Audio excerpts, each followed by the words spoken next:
ಆ ಸಂದರ್ಭದಲ್ಲಿ ಅವನು ಇಸಾಕ್ ಭಾಳ ರ್ಯಾಶ್ ಆಗಿ ಗಾಡಿಯನ್ನು ಪೊಲೀಸನವರು ಗಾಡಿನಲ್ಲಿ ಹತ್ತಿಸಿ ಅಲ್ಲಿಂದ ಪರಾರಿಯಾಗಿದ್ದರು.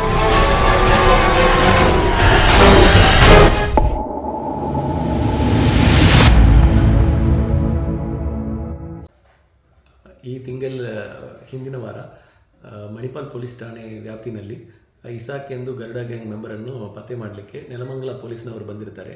ಆ ಸಂದರ್ಭದಲ್ಲಿ ಅವನು ಇಸಾಕ್ ಭಾಳ ರ್ಯಾಶ್ ಆಗಿ ಗಾಡಿಯನ್ನು ಪೊಲೀಸನವರು ಅವರು ಒಂದು ಪ್ರೈವೇಟ್ ಗಾಡಿನಲ್ಲಿ ಬಂದಿರ್ತಾರೆ.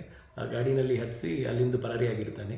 ಇದರ ಸಲುವಾಗಿ ಮಣಿಪಾಲ್ ಪೊಲೀಸ್ ಠಾಣೆಯಲ್ಲಿ ಕ್ರೈಮ್ ನಂಬರ್ 35/25 ಎಂದು ಒಂದು ಪ್ರಕರಣ ದಾಖಲಾಗಿದೆ.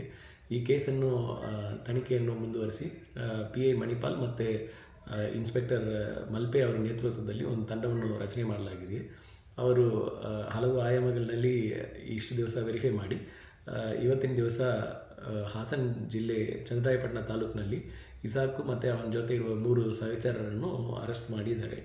ಅವರು ಕಸ್ಟಡಿಗೆ ತಗೊಂಡು ಅವರನ್ನು ಇಲ್ಲಿ ಉಡುಪಿಗೆ ಕರೆತರುವಾಗ ಮಧ್ಯದಲ್ಲಿ ಗಾಡಿ ನಿಲ್ಲಿಸಿ ನನಗೆ ವಾಂತಿ ಬರ್ತಾ ಇದೆ ಮತ್ತು ನಾನು ಯೂರಿನ್ ಪಾಸ್ ಮಾಡಬೇಕಂತ ಹೇಳಿಬಿಟ್ಟು ಅಲ್ಲಿಂದ ಗಾಡಿ ನಿಲ್ಲಿಸಿದ್ದಾಗ ನಮ್ಮ ಪೊಲೀಸ್ ಸ್ಟಾಫಿಗೆ ಅಸಾಲ್ಟ್ ಮಾಡಿ ಅಲ್ಲಿಂದ ತಪ್ಪಿಸ್ಕೊಳ್ಳೋಕ್ಕೆ ಅವನು ಪ್ರಯತ್ನ ಮಾಡಿ ಓಡೋಕ್ಕೆ ಪ್ರಯತ್ನ ಮಾಡಿದ್ದಾನೆ.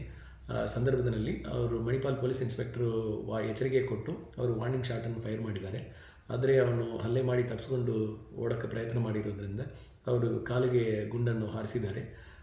ಮತ್ತು ಆ ಕಾಲಿಗೆ ಗುಂಡನ್ನು ಹಾರಿಸಿದ ಮೇಲೆ ಆರೋಪಿ ಇಸಾಕನ್ನು ಈಗ KMC ಮಣಿಪಾಲದಲ್ಲಿ ಅಡ್ಮಿಟ್ ಮಾಡಲಾಗಿದೆ. ಅದೇ ಥರ ಗಾಯಗೊಂಡ ನಮ್ಮ 3 ಅಧಿಕಾರಿ ಸಿಬ್ಬಂದಿಗಳನ್ನು ಈಗ ನಾವು KMC ಮಣಿಪಾಲ್ನಲ್ಲಿ ಟ್ರೀಟ್ಮೆಂಟ್ ತಗೊಳ್ತಾ ಇದ್ದಾರೆ. ಈಗ ಉಳಿದ ಆರೋಪಿಗಳನ್ನು ನಮ್ಮ ವಶದಲ್ಲಿ ಇಟ್ಕೊಂಡಿದ್ದೀವಿ. ಅವರ ಮೇಲೆ ಮುಂದೆ ಕಾನೂನು ರೀತಿಯಲ್ಲಿ ಕ್ರಮ ತಗೊಳ್ಳಲಾಗುವುದು.